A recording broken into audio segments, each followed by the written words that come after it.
Hola, hola, buenas noches. Eh, bueno, vamos a comenzar la clase de hoy. En la última, bueno, voy a pasarle por WhatsApp una guía práctica de cómo es el proceso de certificación, cómo tienen que obtener el voucher, cómo tienen que inscribirse, cómo tienen que hacer los controles y los chequeos para poder rendir el examen de certificación y cuando obviamente ustedes se sientan preparados, hacen ese procedimiento. Yo no creo que cambie, digamos, pero bueno. Puede que cambie también, no sé, depende en qué momento lo hagan. La idea es que lo hagan, no sé, ahí está anunciado un nuevo bridge de CCNA para marzo de este año, del año que viene, es decir, hasta el 2026, es decir, va a haber una actualización de lo que es la currícula del CCNA en el marzo del 2026. Así que bueno, con esta currícula ustedes pueden rendir hasta esa fecha, hasta marzo del 2026. Después, digamos, ya va a haber una actualización que la van a tener que hacer o seguir por su cuenta, para que después puedan rendir después de marzo, ¿no? O sea, habría que ver qué temas agrega, digamos, Cisco a la currícula para que, digamos, estén al día con la currícula y puedan rendir la certificación. Pero hasta marzo, tranquilo, digamos, con esto que ustedes acaban de terminar, pueden rendir tranquilamente, digamos, un examen de certificación cuando se sientan preparados y bueno, ahí en la guía práctica también les explico cómo obtener el voucher de descuento. Bueno, comencemos. Hoy vamos a ver la unidad 14. La unidad 14 trata de todo lo que es, si no me equivoco, es API, REST y tejido de redes, creo que es esta la unidad 14. Automatización de redes. Bueno, hoy en día, acá en el mundo, acá en Argentina, está muy de moda el tema de automatización. Obviamente, Cisco es pionero en esto. Eh, digamos, nosotros acá en Argentina estamos pasando por una etapa de industria 2.0 y 3.0, en donde ya hay en la industria, en el campo de automatización, pero esa automatización que hay acá en la Argentina, hay que sumarle todo lo que ya venimos aprendiendo de Internet de las Cosas y inteligencia artificial, ¿no? Entonces yo creo que es un desafío grande que tenemos acá en Argentina de sumar a la automatización, digamos, los nuevos paradigmas de, de Internet de las Cosas y eh, de inteligencia artificial, machine learning, todo eso. Bueno, ¿qué es lo que vamos a ver acá? La computación en la nube, porque es muy importante. Hoy en día todo, digamos, se manda a la nube. ¿Por qué se manda a la nube? Porque, digamos, el concepto de industria 4.0 es básicamente una industria en donde nosotros procesamos todos los datos globales en la cloud. Es decir, nosotros tenemos, ya sea industria o campo, tenemos, digamos, los datos de los sensores. Esos datos de los sensores, digamos, tienen que subir a la nube de alguna forma, por algún protocolo que MQTT o cualquier, bueno, tengan en cuenta que muchos datos de los sensores son datos de control y tienen que pasar a un dato de tipo TCP/IP para poder llegar a la nube.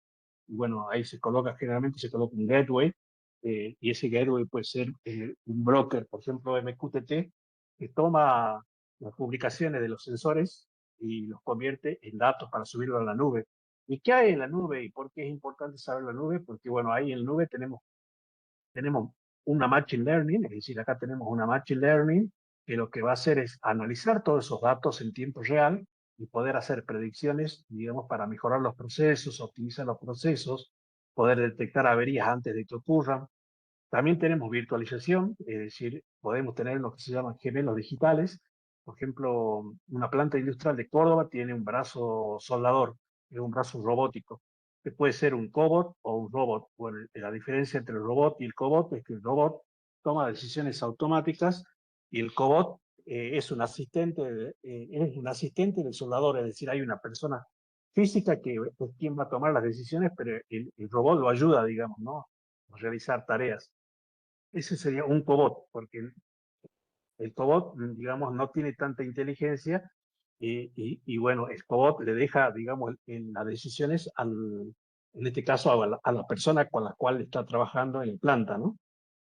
Bueno, este brazo robótico que está acá, digamos, nosotros no podemos hacer actualización de firmware, no podemos hacer chequear antivirus en los sistemas SCADA, no podemos hacer parada de planta, ni tampoco podemos hacer escaneos con Nmap, porque todo eso me consume ancho de banda y en redes industriales y en este nuevo concepto, digamos, de industria y de campo o de agro 4.0 que integra inteligencia artificial, todo eso, se necesita que las redes que nosotros armemos sean determinísticas, de baja latencia, de bajo jitter y con ancho de banda garantizado. ¿Qué quiere decir eso? Que, bueno, que el ancho de banda tiene que ser garantizado, que la latencia tiene que ser buena, 1 a 10 milisegundos, el jitter 1 milisegundo, eh, y bueno, eso solamente me lo está garantizando hoy en día la fibra óptica, el Ethernet industrial y la tecnología privada del 5G. Digamos, ¿por qué? Porque si este brazo robótico recibe sincronizaciones cada 10 milisegundos por la red, no puede llegar a los 11 milisegundos, porque llegar un segundo tarde puede significar que ese brazo robótico no realice bien la pieza, tenga defectos en la pieza, no haga el proceso correctamente. Entonces, por eso es importante que en las redes industriales las redes estén muy bien armadas y que tengan la mejor tecnología, switch y router con los mejores estándares, obviamente administrables, que sea una red segmentada, que esté milanizada, que tenga, bueno, administración, que tenga gestión, que tenga monitoreo, que tiene que hacer, digamos, la visibilidad en las redes industriales. ¿Qué es la visibilidad? Es básicamente poder monitorear cada paquete que pasa por la red. ¿Entiendes? ¿Y eso cómo lo hacen? Bueno, el Cisco propone los sistemas de detección de intrusos y los sistemas de prevención y de intrusos para hacer visibilización de la red. Pero lo que le quería explicar es la virtualización. Le decía que yo no puedo actualizar el firmware de este robot. ¿Por qué? Porque ¿qué pasa si el firmware es trucho? Y me puede parar el robot. Entonces, ¿qué es lo que se hace? Se genera un gemelo de este robot y está en la planta, se lo genera acá arriba en la nube. ¿Entiendes? Se lo genera en la nube. ¿Y para qué se lo genera en la nube? Precisamente porque al estar en la nube, bueno, censa los datos del robot y obviamente ese gemelo puede ser hecho con, eh, con 3D, puede ser hecho con software que es, digamos, eh, software propietario, es decir, del fabricante del robot, o también con Python, digamos, lo más común es con Python, ¿no? Es un robot, digamos, que tiene gemelo hecho en software, pero que simula ser el robot real. Entonces a este robot que está acá, nosotros le vamos a probar cambiar parámetros para ver su comportamiento, vamos a probar actualizarle en firmware para ver su comportamiento. Es decir, todas las pruebas las vamos a realizar en el gemelo. Y una vez que nosotros verifiquemos que el gemelo esté funcionando bien, recién lo hacemos en el robot real, ¿me entienden? Entonces, y esto se hace obviamente en un centro de datos virtualizado. ¿Sí? Por eso, digamos, en la nube podemos tener Machine Learning, podemos tener gemelos digitales, bueno, eh, todo lo que es análisis de datos, analítica de datos, digamos, ¿no? Bueno, la, el aumento de la automatización. Estos son algunos beneficios de la automatización. Las máquinas pueden trabajar las 24 horas sin interrupciones, por ende brindar una mayor producción. Las máquinas proporcionan un resultado más uniforme. La automatización permite la recolección de grandes cantidades de datos, los cuales pueden analizarse rápidamente para proporcionar información que guíe un evento o un proceso. Los robots se utilizan en condiciones peligrosas como la minería, la lucha contra incendios y la limpieza de accidentes industriales. Esto reduce el riesgo para las personas. Bajo ciertas circunstancias, los dispositivos inteligentes pueden alterar su uso de energía, realizar diagnóstico médico y mejorar la conducción de los automóviles para que sea más segura. Bueno, la automatización lo que tiende es precisamente a eh, mejorar los procesos industriales. Bueno, nosotros acá lo que tenemos en una planta, digamos, para automatizar eh, es un PLC que vendría a ser un microcontrolador, que es el que tiene la lógica, digamos, de qué es lo que va a hacer el robot. Y acá tenemos sensores en la planta, los sensores le comunican la información al PLC, el PLC tiene una lógica que toma esos datos de los sensores y puede enviar información a los actuadores, a los variadores, a los relés, para que realicen algún tipo de acción. A su vez, al PLC, ¿quién lo monitoriza? Lo monitoriza un sistema que se llama SCADA, que es un sistema de control y adquisición de datos que sirve para monitorear los procesos industriales en tiempo real. El SCADA le envía la información al MES, que es el sistema de ejecución de manufactura, que es donde se encuentran las órdenes de trabajo, y este le envía la información al ERP, que es el Planificación de Recursos Empresariales, que es donde nosotros tenemos la SAP. Y la SAP se comunica con la nube. Entonces, fíjense que todo esto está integrado. Hoy en día, digamos, es posible mandar información del sensor derecho por la red, enviarlo hasta la nube. Esto, digamos, actualmente en Argentina no sucede, ¿no? Nosotros tenemos acá el SCADA y acá, hasta acá se corta, digamos, y bueno, a ver, ¿dónde está? Acá se cortaría, digamos, lo que tenemos acá en Argentina. Esto vendría a ser la planta industrial y esto vendría a ser lo que es el IT, todo lo que nosotros conocemos como IT, bases de datos, redes, switches, servidores, de correo electrónico, servidores web.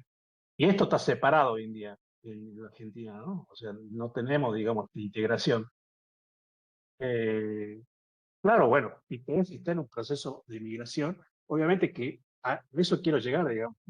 Y que esto, obviamente, la integración entre el mundo T y el mundo IT es la industria 4.0 y es un proceso que nos va a llevar 4 o 5 años. Hay empresas en Argentina que ya han iniciado el proceso de integración a la industria 4.0. Pero ¿cuál es el problema? El problema es que no tenemos en Argentina recursos humanos especializados en ambos dominios, ¿no? Gente de IT, tenemos gente que sabe muchísimo de IT, de base de datos, de redes, de virtualización, no sé, de administración de switch, administración de router, pero esa persona también tiene que saber del mundo T, y eso es lo que falta. Y ese profesional se llama el IIoT. El IIoT es un Internet de las cosas industrial. Y bueno, creo que acá en la Argentina hay una sola universidad, que es la UCEMA, que está haciendo un diplomado de IIoT, pero no hay recursos y hay muchísima demanda de este profesional. Porque este profesional de OT tiene que manejar acá los, este, los protocolos, digamos, de control que manejan los PLC, en Modbus, en Profinet, OPSUA, CC-Link. Bueno, cada uno tiene sus características y tiene que poder integrar estos protocolos de control a TCP/IP y TCP/IP sobre Ethernet. El Ethernet que nosotros conocemos.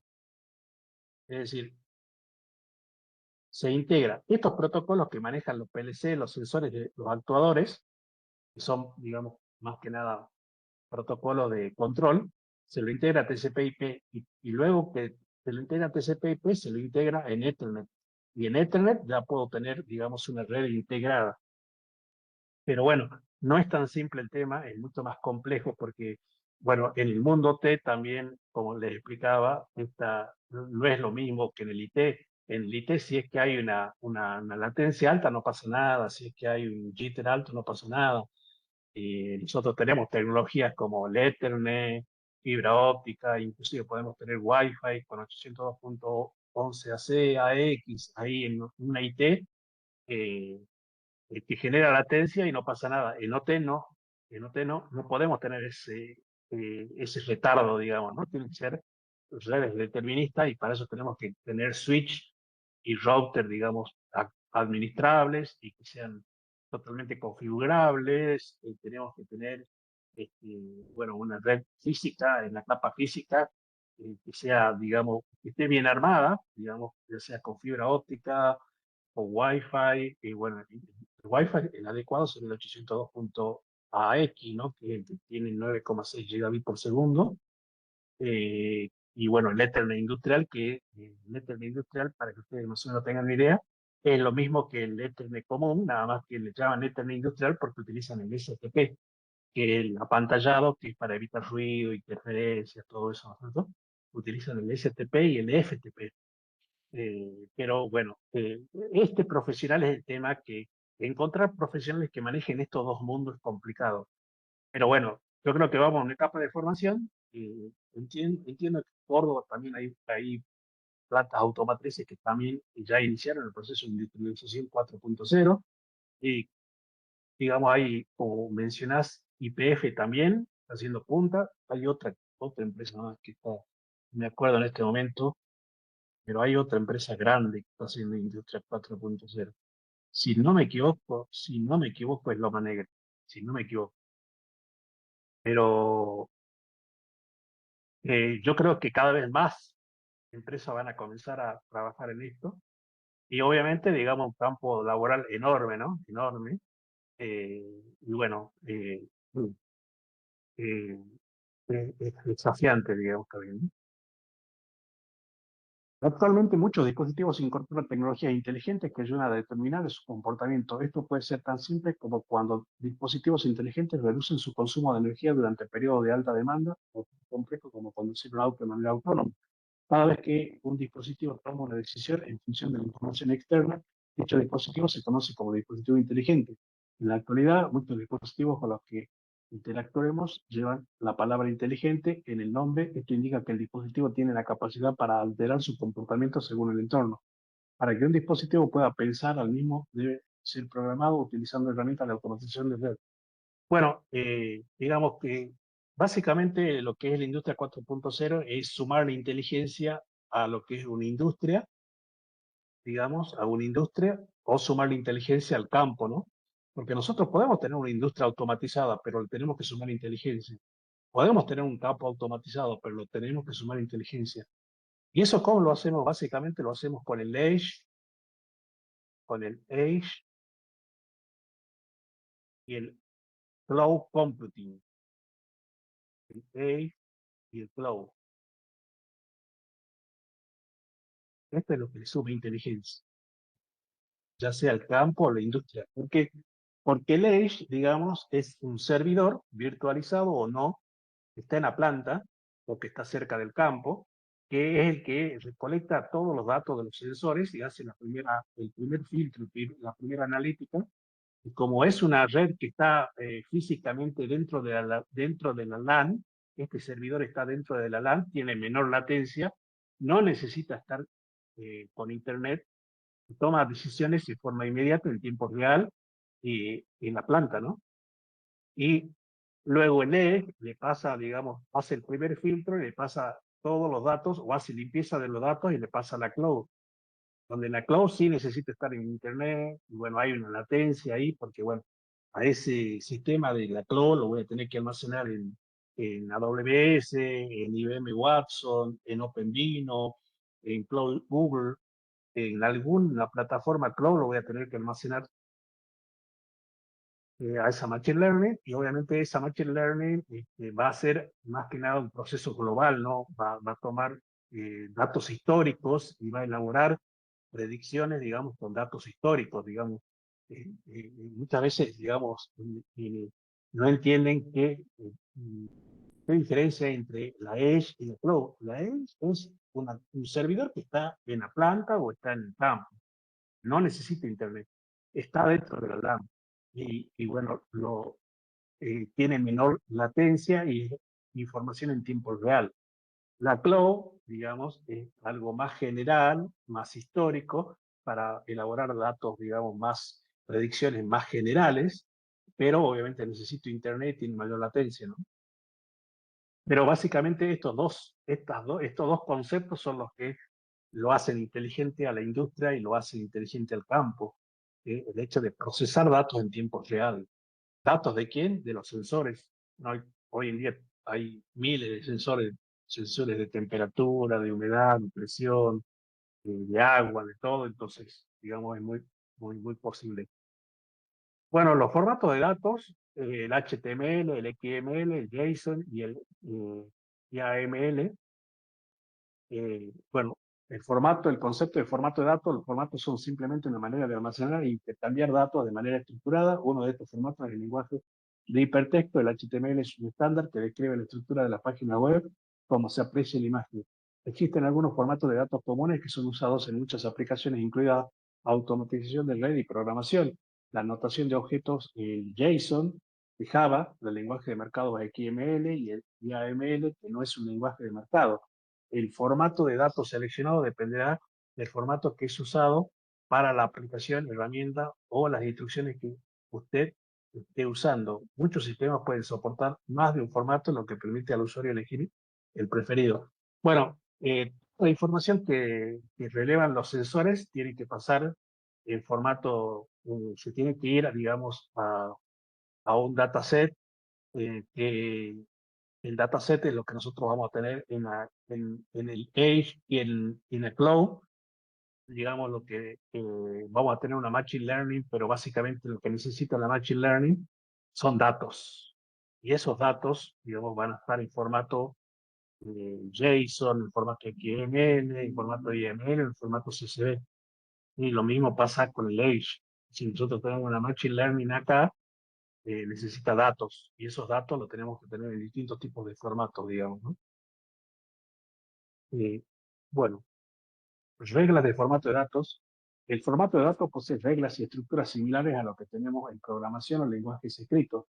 Cada formato va a tener características específicas, la sintaxis, la cual incluye diferentes tipos de símbolos como corchetes, paréntesis y llaves, el uso de espacios o sangrías, comillas, comas y más. ¿Cómo se representan los objetos como caracteres?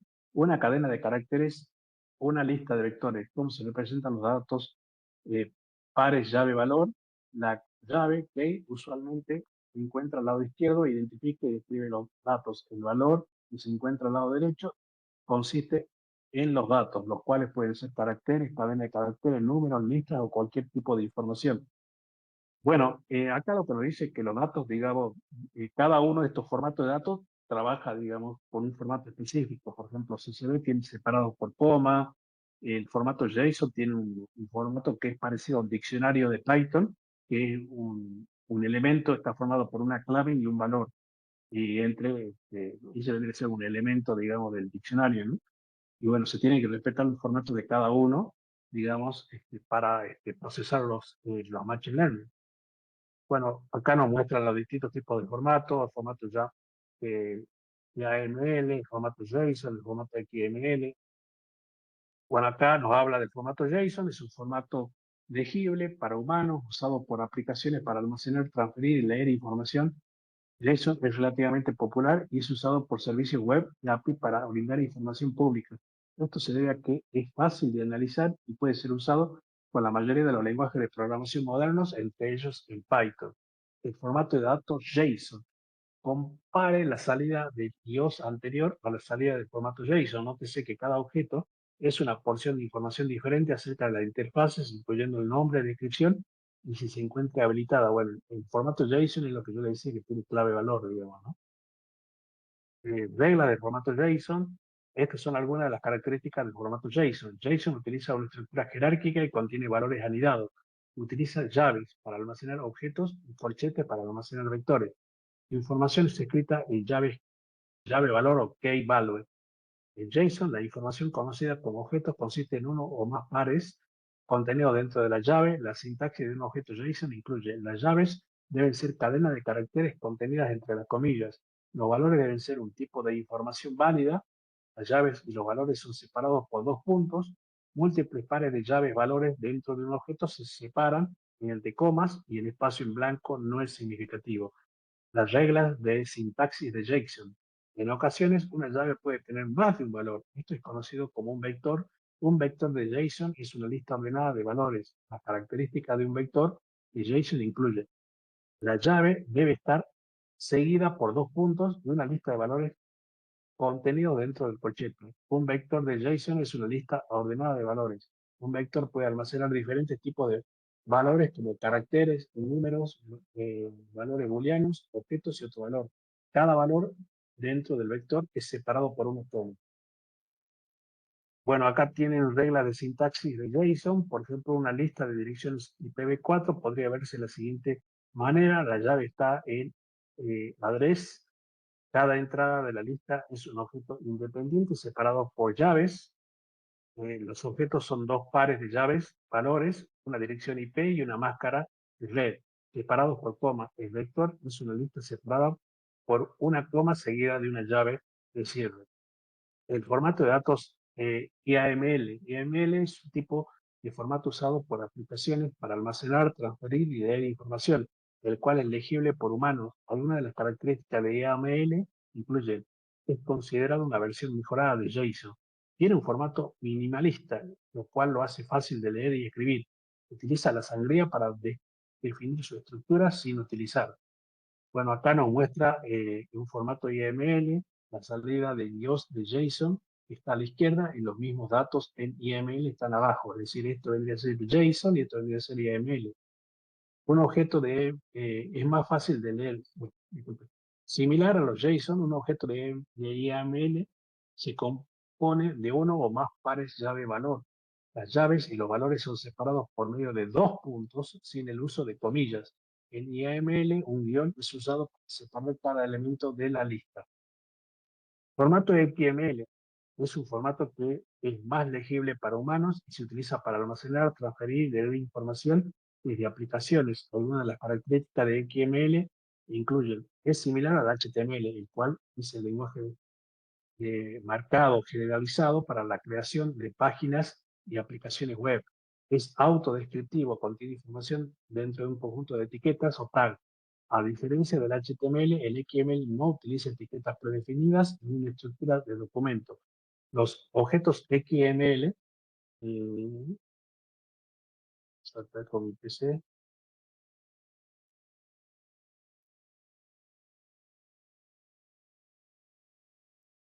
a diferencia del HTML, XML no utiliza etiquetas predefinidas ni una estructura de documentos. Los objetos de XML son uno o más pares clave-valor con la etiqueta de inicio utilizada como nombre de clave. Bueno, acá nos muestra el formato de XML. El siguiente ejemplo muestra la misma información de Gigabit Ethernet 2, el formato XML.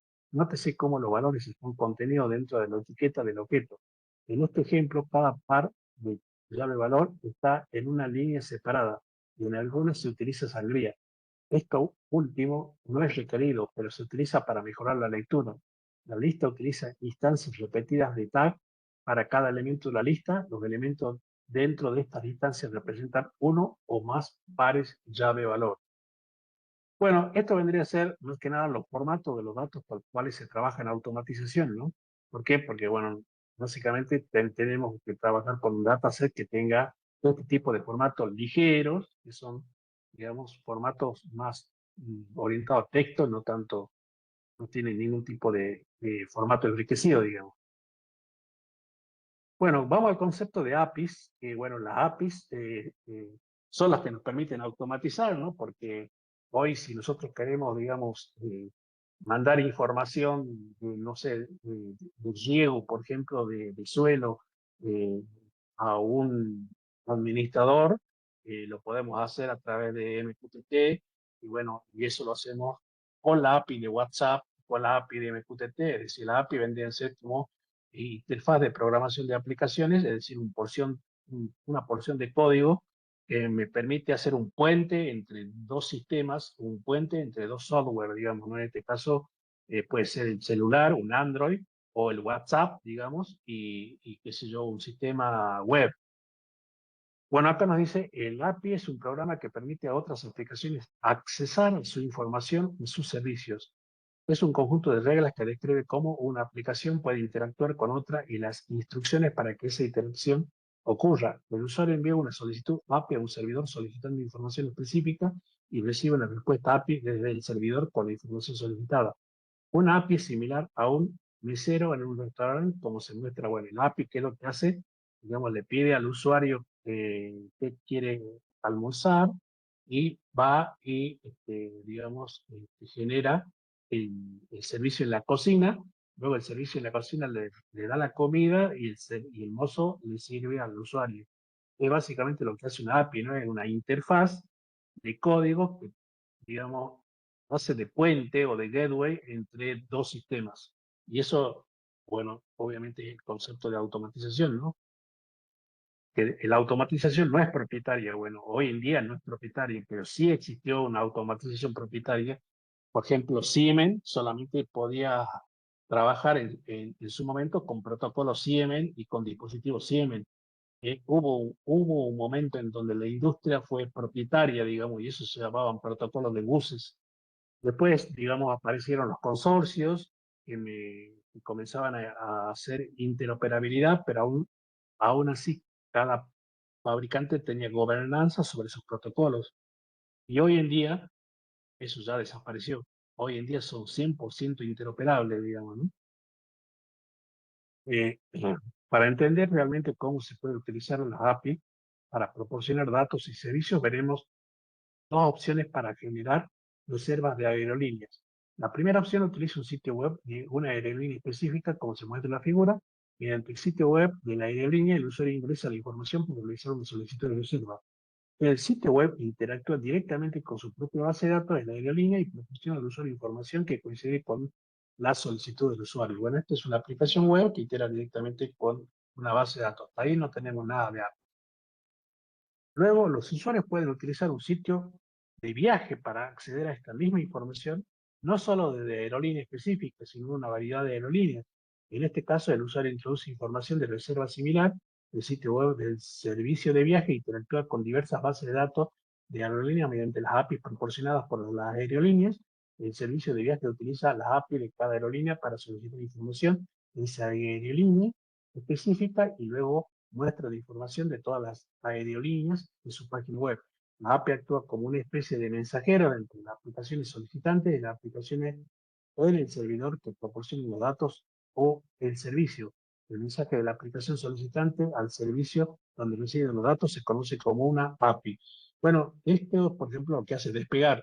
Despegar es una plataforma web donde ustedes pueden, por ejemplo, quiero Córdoba, Buenos Aires, y es a través de API que Despegar se comunica con aerolíneas para buscar, digamos, la oferta de Córdoba a Buenos Aires, se comunica con Jetmark, se comunica con Flybondi y bueno, y te da toda la información, ¿no? A través de APIs. API abierta, internas y de socios.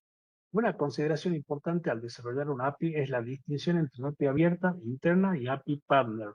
Las API abiertas o públicas, estas API están disponibles públicamente y se pueden usar sin restricciones. Dado que estas API son públicas, muchos proveedores de API, como el Google Maps, requieren que el usuario obtenga una clave gratuita o token antes de usar la API. Esto es para ayudar a controlar la cantidad de solicitudes API que se reciben y procesan. Después tenemos las API internas o privadas. Estas APIs utilizan una organización o empresa para acceder a datos y servicios solo para usuarios, para uso interno. Un ejemplo de una API interna es permitir a los vendedores autorizados acceder a los datos de venta internos en sus dispositivos móviles. Y las APIs de socios son APIs que se utilizan entre empresas y socios comerciales y contratistas para facilitar el negocio entre ellos. El socio comercial debe tener una licencia o u otra forma de permiso para usar una API. Un servicio de viaje que utiliza la API de una aerolínea es un ejemplo de una API de socio. Bueno, puede haber APIs abiertas, puede haber APIs que son privadas y APIs de socios. Tipos de API de servicio web. Los servicios web es un servicio que está disponible a través de Internet utilizando la www. Existen 4 APIs en el servicio web. El protocolo simple de acceso de objetos, SOAP, la transferencia de estados representacional, REST, y la llamada de procedimiento remoto a lenguaje marcado extensible XML-RPC, y la llamada de procedimiento remoto de notación de objetos JavaScript, JSON, RPC. Bueno, acá, como pueden ver, digamos, me muestra las características del formato de datos, el swap, el REST, el XML, el JSON, el año de lanzamiento y los puntos fuertes. Por ejemplo, swap es bien establecido, REST es un formato flexible y más utilizado. Esto más que nada habla de las arquitecturas, digamos, de las APIs, ¿no? De cómo están compuestas, digamos. El REST, eh, los exploradores web utilizan HTTP y HTTPS para solicitar una página web. Si se solicita correctamente, los servidores web responden a la solicitud de GET con una página web codificada en HTML como se muestra en la figura. En pocas palabras, una API REST es una API que funciona encima del protocolo HTTP. Define un conjunto de funciones que los desarrolladores pueden usar para realizar solicitudes y recibir respuestas a través del protocolo HTTP como GET y POST. El cumplimiento de las restricciones de la arquitectura red generalmente se conoce como RESTful. Una API puede considerarse RESTful si tiene las siguientes características. El cliente-servidor, el cliente maneja el frontend y el servidor maneja el backend. Cualquiera de los dos puede ser reemplazado independientemente del otro. Sin estado, no se almacenan datos del cliente en el servidor entre solicitudes. El estado de la sesión se almacena en el cliente. Y cacheable, los clientes pueden almacenar en caché las respuestas localmente para mejorar el rendimiento.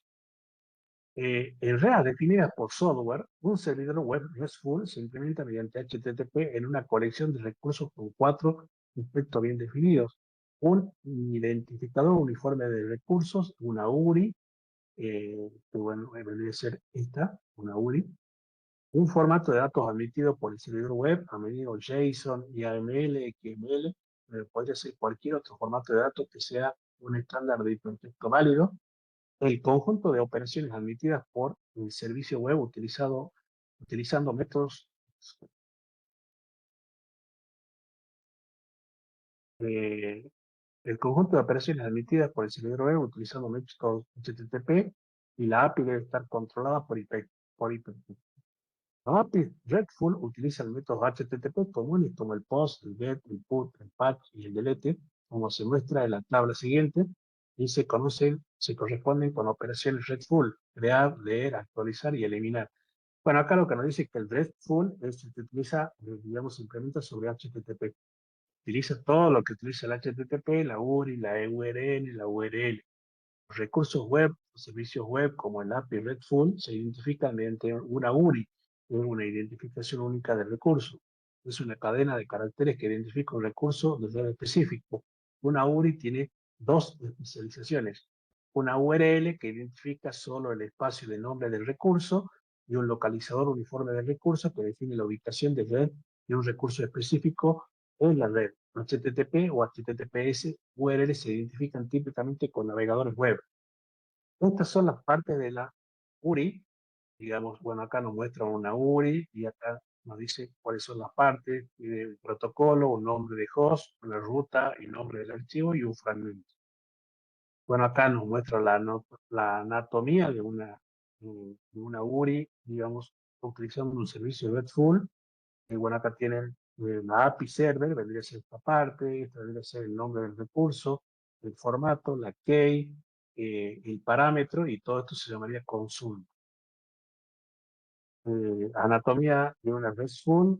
Bueno, acá nos dice cada una de las partes. El servidor API es la dirección URL del servidor que corresponde a solicitudes REST. En este ejemplo es el servidor de la API MapQuest.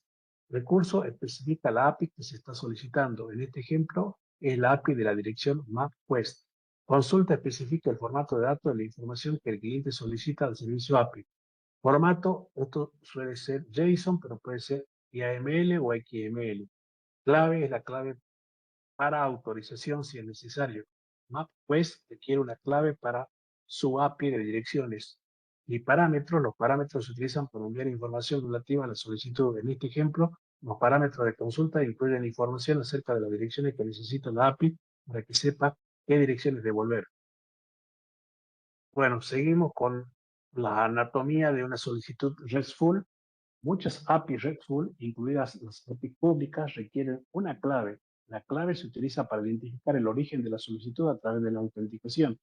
Estas son algunas razones por las que el proveedor de API puede requerir una clave: para autenticar la fuente y asegurarse de que esté autorizada para usar la API, para limitar el número de personas que usan la API, para limitar el número de solicitudes por usuario, para capturar y rastrear mejor los datos que solicitan los usuarios y para recopilar información sobre personas que usan la API.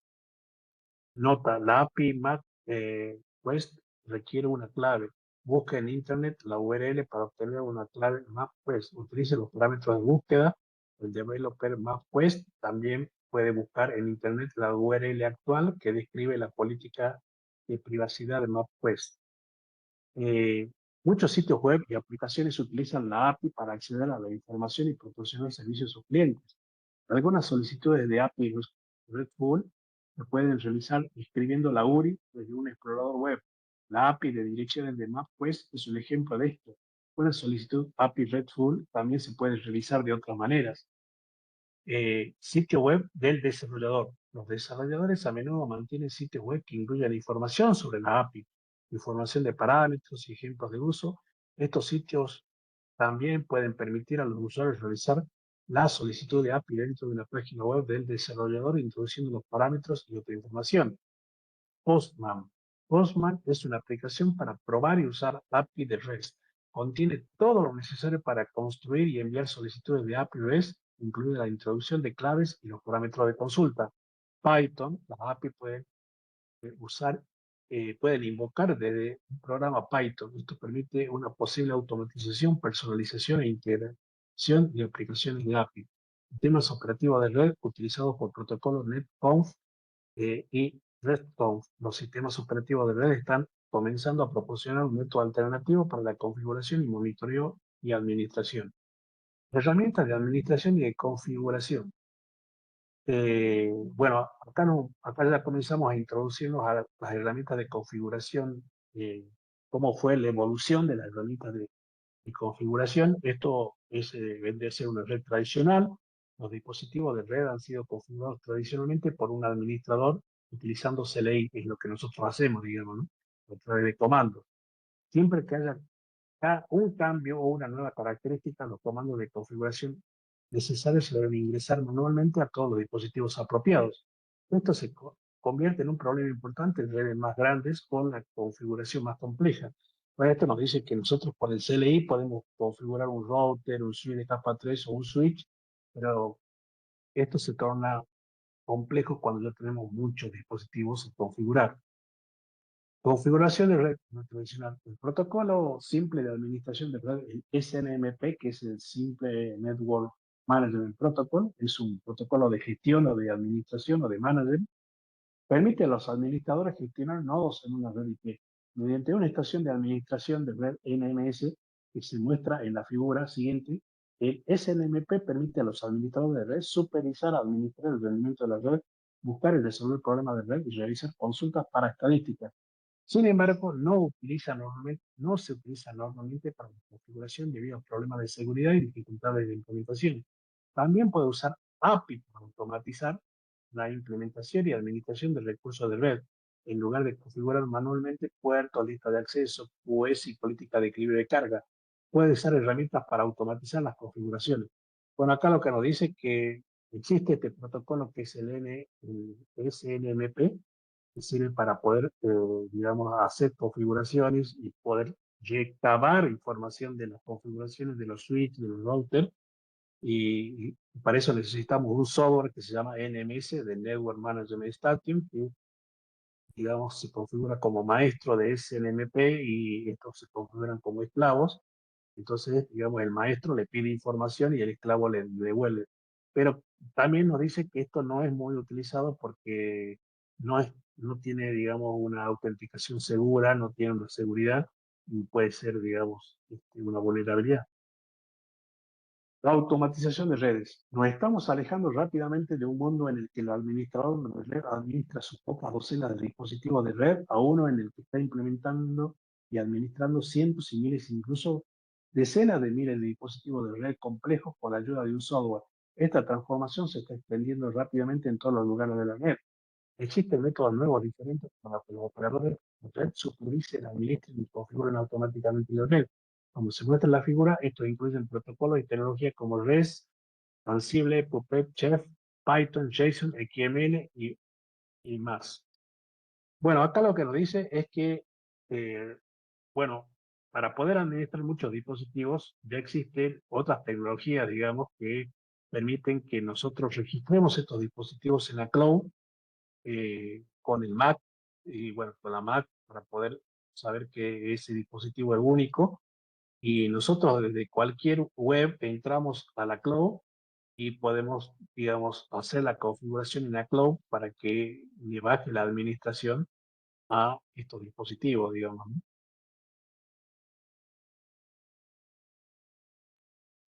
Las herramientas de administración de configuración utilizan las solicitudes de API RESTful para automatizar tareas y pueden escalar en miles de dispositivos. Estas son algunas características de la red y los administradores se benefician de la automatización.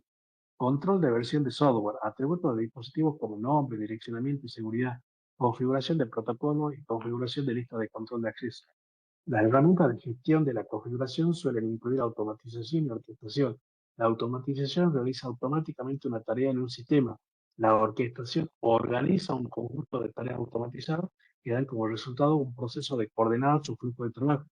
Bueno, está lo que nos dice que nosotros podemos hacer la automatización eh, trabajando en la nube, digamos, y configurando cada uno de estos dispositivos directamente, digamos, en la nube, pero también hay un software que está más arriba que se llama orquestación, que es un software que lo que va a hacer es tomar las configuraciones de estas y poder administrarlas, ¿no? A esas configuraciones, digamos, de ese switch, de ese router, de ese switch de capa 3. El orquestador es el que las coordina y las administra y las gestiona, digamos. Es una capa, digamos, superior que se llama orquestación, que es básicamente un software, digamos. Hay varias herramientas disponibles para facilitar la gestión de configuración. Fusible, Chef, Puppet, Saltac. El objetivo de todas estas herramientas es reducir la complejidad y el tiempo que implica configurar y mantener la infraestructura de red de gran escala con ciertos, incluso miles de dispositivos. Estas mismas herramientas también pueden beneficiarse de redes más pequeñas. Bueno, lo que no sé es que si estas herramientas eh, son herramientas de configuración, son pagas. Voy a preguntar acá las herramientas de automatización son pagas, porque eso es lo que desconozco, que estas herramientas son pagas.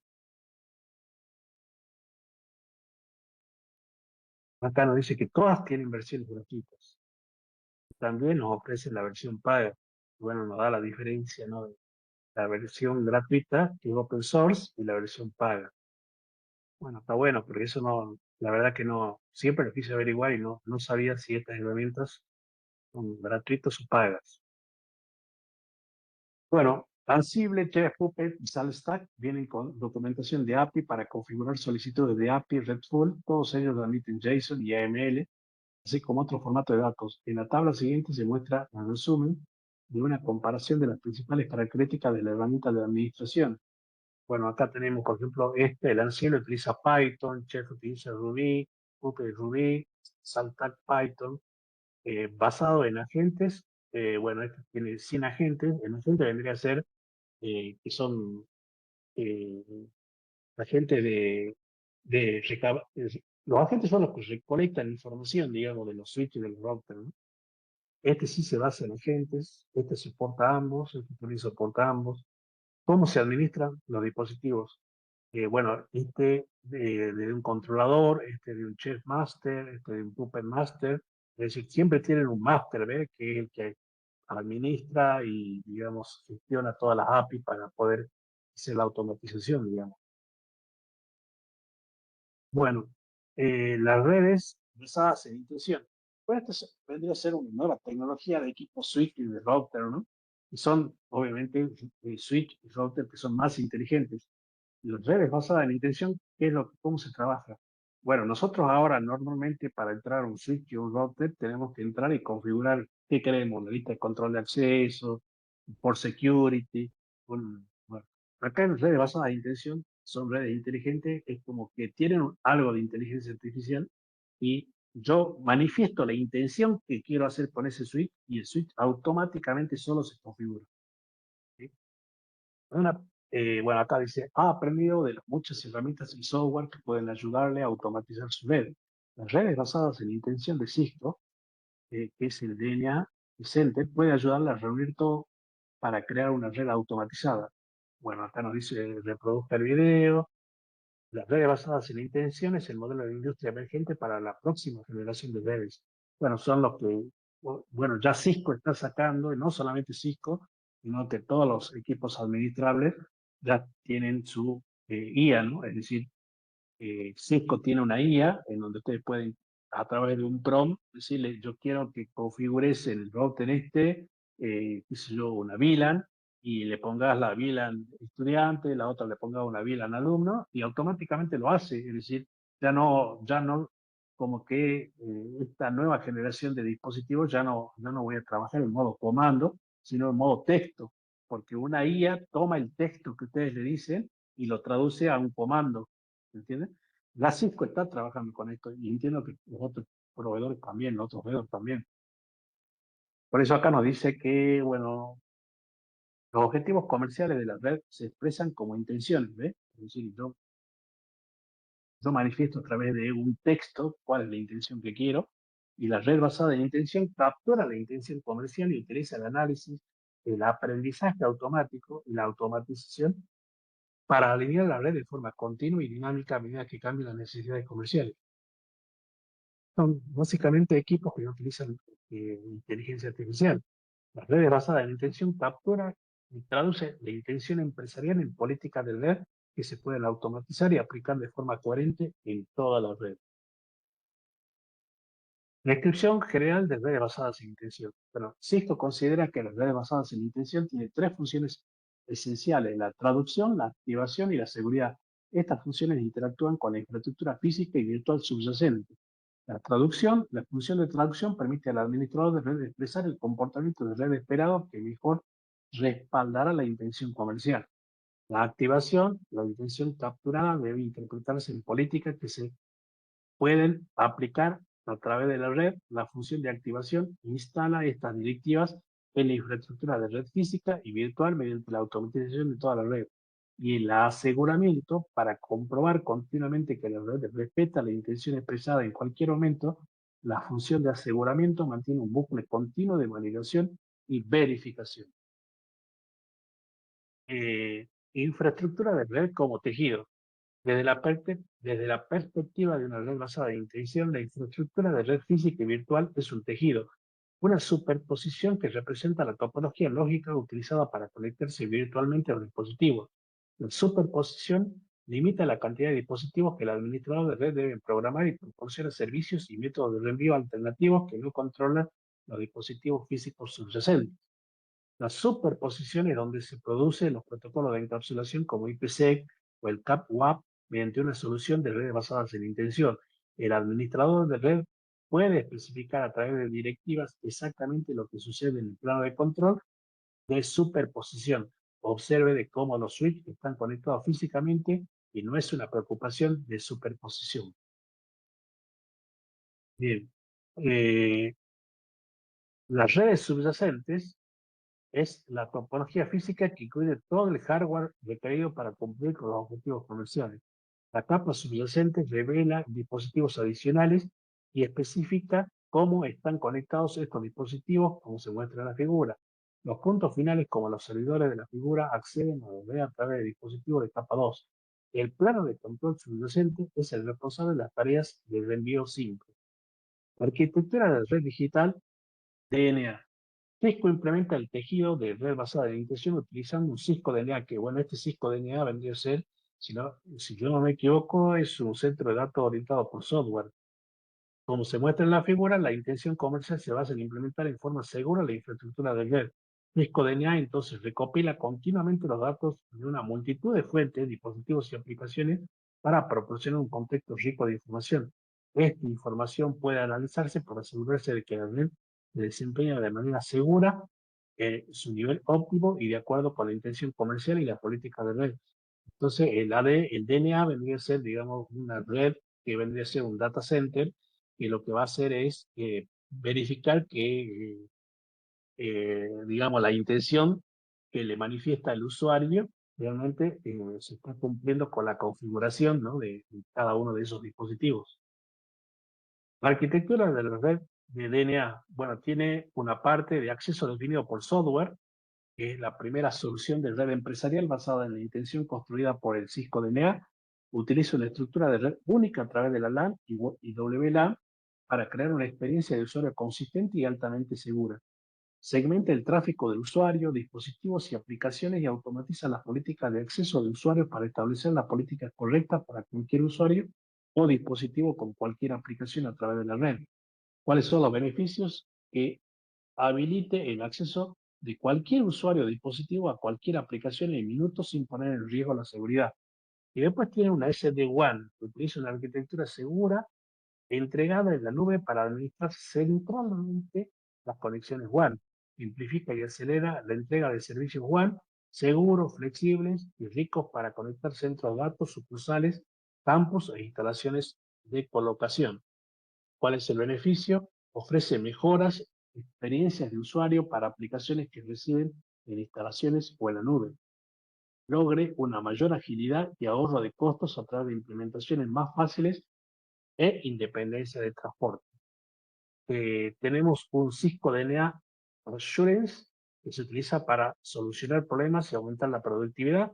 Aplica análisis avanzado y aprendizaje automático para mejorar el rendimiento y la resolución de problemas y predecir eh, para asegurar el rendimiento de los datos. Bueno, este vendría a ser la Machine Learning, ¿no? ¿Cuál es el beneficio? Permite identificar la causa raíz y proporciona soluciones recomendadas para la resolución del problema más rápido. Cisco DNA Center proporciona un panel único y fácil de usar con información y capacidad de desglose. El aprendizaje automático mejora continuamente la inteligencia de los redes para predecir problemas antes de que ocurran.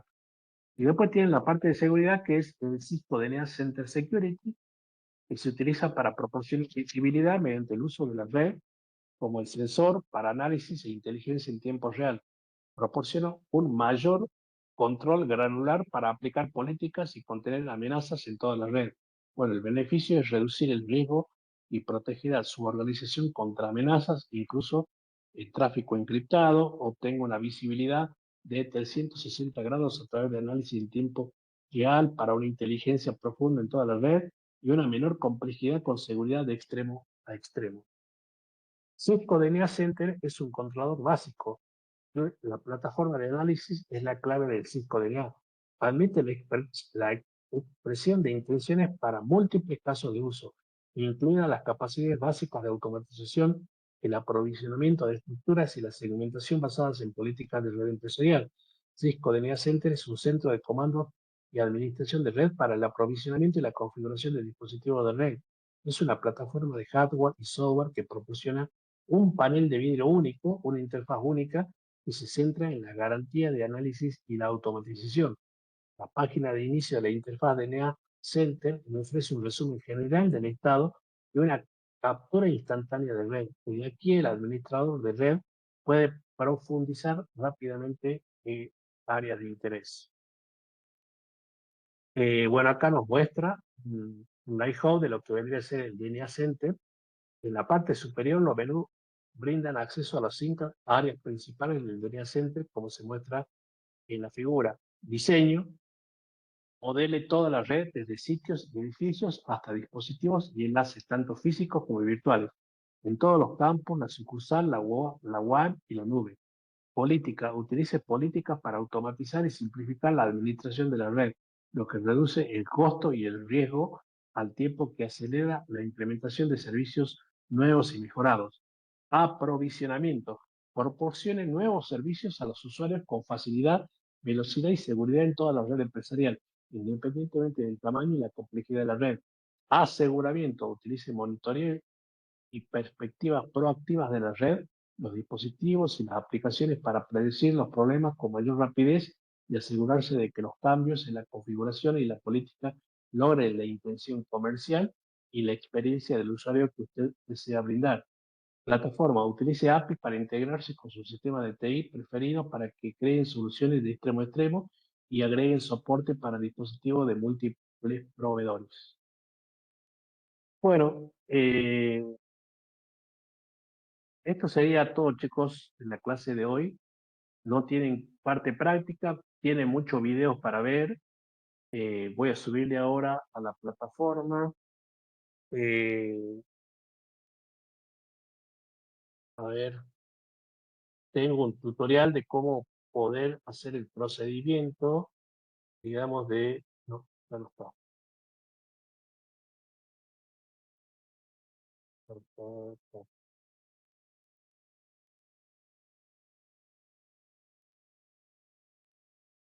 que se lo subo ahora para que ustedes tengan este procedimiento para hacer el chequeo y para que realicen el procedimiento de lo que vendría a ser de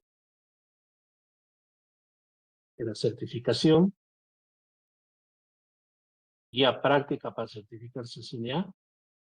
Y bueno, esta plataforma va a quedar abierta hasta el 31 de diciembre, digamos, pero con posibilidad de que yo lo pueda extender hasta el 31 de marzo, pero siempre recuerden que esa extensión que yo les digo está sujeta a que Cisco me lo permita, ¿sí? O sea, un mes seguro me lo va a permitir. ¿Sí? Esto, este curso, digamos, tiene que ser del 31 de diciembre hasta el 31 de enero, seguro lo voy a poder hacer. Ahora, febrero y marzo no estoy seguro, así que eh, ustedes me avisan si es que lo quieren que yo lo extienda y bueno, yo pruebo si es que me permite extenderlo, bien, y si no, no. Así que bueno, fue un gusto, digamos, colaborar con ustedes. Quedo a disposición, digamos, para lo que ustedes necesiten. Y bueno, estamos en contacto eh, y espero que puedan realizar el proceso de certificación.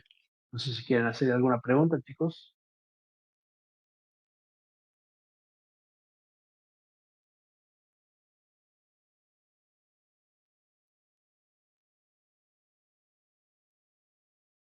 No, obviamente.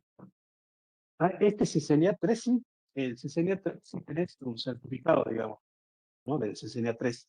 Pero yo a lo que me refiero es que el apunte que yo acabo de subir es para la certificación internacional, digamos, ¿no? Para iniciar el proceso para poder rendir la certificación internacional y poder obtener el voucher de descuento por haber cursado, digamos, en un centro autorizado Cisco, en una academia autorizada Cisco, y que ustedes, digamos, tengan una guía de cómo ir haciendo ese proceso, ¿no?